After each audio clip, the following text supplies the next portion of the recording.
Hello and welcome everyone. तो sets and relation का JEE main 2025 का एक क्वेश्चन सॉल्व करते हैं। क्वेश्चन में स्टेटमेंट देखिए, let S is a set of whole numbers, define a relation R from S to set of real numbers by capital R is equal to set of ordered pairs x comma y such that natural log of y is equal to x times natural log of 2/5, where x belongs to set S and y belongs to set of real numbers. Then sum of all elements in the range of R is equal to. तो अब यहाँ पर एक काम करते हैं, मतलब ये जो इक्वेशन अल्टीमेटली बन गई है, इस इक्वेशंस के अपने को सारे के सारे सॉल्यूशंस एक्स एंड वाई के पेयर्स में चाहिए।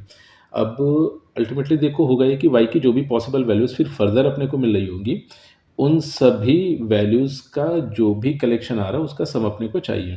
तो सबसे पहले तो इसको ऐसे लिख लेते हैं, natural log of y is equal to, और अगर राइट हैंड साइड पर मतलब यहाँ पर अगर लॉग की प्रॉपर्टी का यूज़ कर लिया जाए तो इसको लिखा जा सकता है natural log of 2/5 raise to x.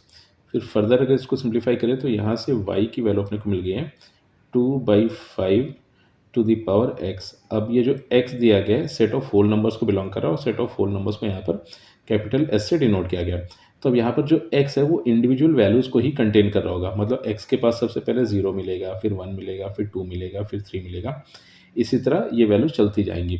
तो उसी के रिस्पेक्ट में जो y की पॉसिबल वैल्यूज़ अपने पास आएंगी, तो y जिन एलिमेंट्स को कंटेन करेगा वो एलिमेंट्स अपने पास कुछ ऐसे हो जाएंगे। सबसे पहले तो अपने को 1 मिल जाएगा, फिर नेक्स्ट वैल्यू हो जाएगी 2/5, फिर नेक्स्ट वैल्यू अपने को मिलेगी 2/5 का होल स्क्वायर, और ये वैल्यू इसी तरह चलती रहेंगी। अब इन सभी वैल्यूज़ का सम अपने को इवैल्यूएट करना था।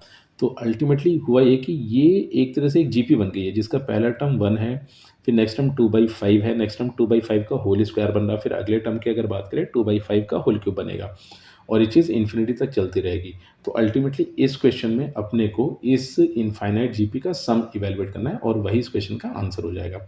तो अब अगर उस इनफाइनाइट जीपी का सम इवैल्यूएट किया जाए तो सम के लिए अपने को चाहिए होता है फर्स्ट टर्म दैट इज़ 1, फिर डिवीजन में आ गया 1 minus common ratio that is 2 divided by 5।